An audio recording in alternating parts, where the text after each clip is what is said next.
안녕하십니까. 한국해양과학기술원 이문혁입니다. 해양의 주요 환경 현안에 대해서 연구하고 있습니다.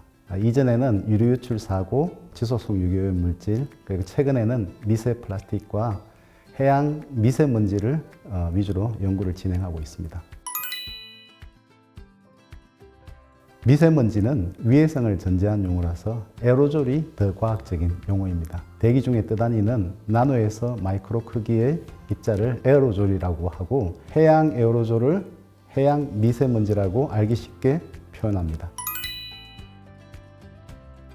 산업화 시기 스모그와 최근의 고농도 미세먼지 이벤트로 인해서 미세먼지가 심각한 오염물질로 인식되고 있습니다. 하지만 대기 중에 미세먼지가 없다면 지구는 푸른 행성이 아닌 사람이 살 수 없는 행성이 되었을 겁니다. 미세한 입자들이 태양광을 반사하고 구름을 만들고 또 비를 내리게 합니다. 산업혁명 이후 배출된 온실가스로 인해서 지구 온도가 1.5도 상승했지만 미세먼지가 온도를 낮춰 1.1도 상승에 머물렀습니다. 미세먼지가 지구 기후를 조절하는 긍정적인 역할도 수행하고 있습니다. 해양에서 미세먼지는 크게 세 가지 과정, 물리학적, 생물학적, 그리고 인위적 과정으로 발생이 되게 됩니다. 먼저 물리적 과정입니다. 파도가 치게 되면 소금 입자나 아니면 해수 표층에 있던 유기물들이 대기 중으로 방출이 되게 됩니다. 이러한 물질들이 사실은 해양 대기 중에 주요한 미세먼지로 이렇게 작용하게 되고 이와 함께 생물학적인 과정도 중요한 기여를 합니다. 식물 플랑크톤은 디메틸 설파이드를, 미역과 다시마와 같은 갈조류들은 요오드와 화합물들을 대기로 방출하게 되고 이러한 물질들이 광학 반응을 거쳐 미세먼지로 바뀌게 됩니다. 이와 함께 선박이나 연안에 있는 산업시설에서 화석연료를 태우게 되면 입자나 가스 형태로 미세먼지를 대기 중으로 방출하게 됩니다. 해양에서 발생되는 미세먼지는 지구 전체 미세먼지의 약 절반 정도인 것으로 추정이 되고 있습니다. 먼저 화학적 성상의 차이가 가장 큽니다. 화석연료 연소로 인해서 발생되는 미세먼지는 인체에 유해한 성분들을 다량으로 포함하고 있습니다. 벤조피레놀로 대표되는 발암성 물질들이 미세먼지와 더불어서 인체에 유해한 다양한 호흡기 질환과 같은 다양한 질환을 발생시킬 수가 있습니다. 이와 더불어서 금댕, 블랙카본이라고 하는 이 물질들도 상당히 큰 문제가 됩니다. 다른 미세먼지 형태의 경우에는 태양광을 반사시키지만 금댕의 경우에는 태양광을 흡수해서 지구 온도를 상승시키는 그런 부작용을 가지고 있습니다.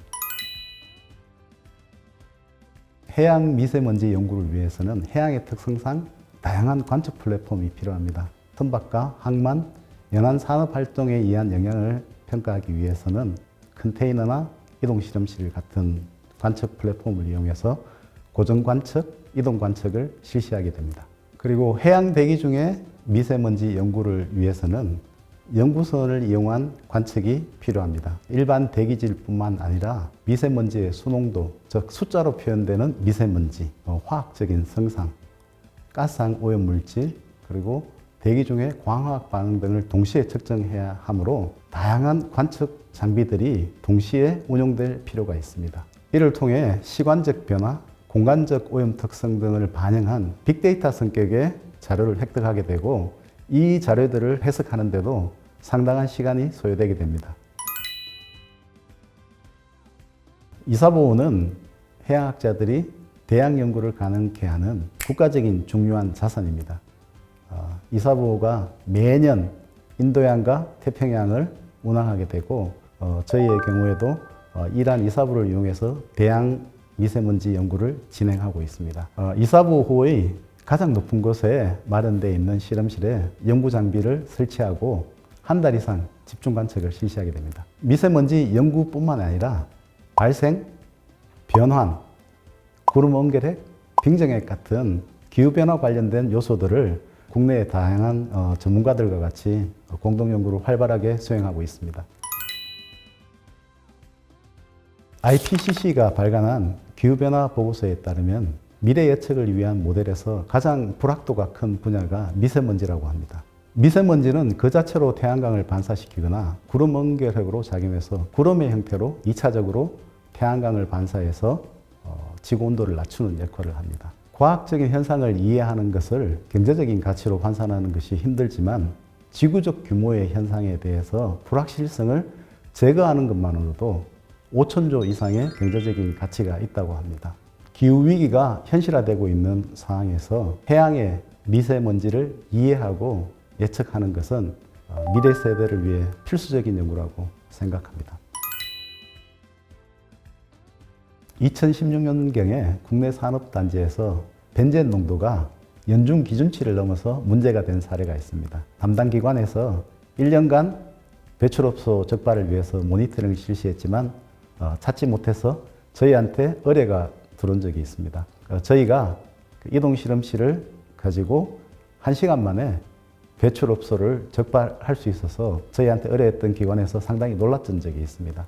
그러니까 이것은 다른 연구도 비슷하지만 목적에 맞는 연구 방법론의 중요성을 확인할 수 있는 계기가 되었습니다. 이 일을 계기로 우리나라에 이동실험실이 30대 이상 도입이 되어서 전국의 대기 오염을 단속하고 관리하는 데 활용되고 있습니다. 개인적으로도 연구 주제를 대기 분야, 특히 미세먼지 연구로 바꾸는 중요한 계기가 되기도 했습니다. 기후위기 시대 해양의 능동적인 기후 조절 역할을 이해하고 강화시킬 수 있는 연구를 계획하고 있습니다. 지구온난화로 인해 해양은 고수온, 산성화, 해수면 상승 등의 다양한 부작용에 시달리고 있지만 해양은 대기 중에 이산화탄소를 제거하고 저장할 수 있는 최후의 보루 중에 하나입니다. 해양 생태계의 생산력을 증대시키고 산성화를 완화시키는 것만으로도 전 지구적인 탄소 중립 목표를 달성할 수 있다고 하니 더 늦기 전에 연구를 시작할 계획입니다.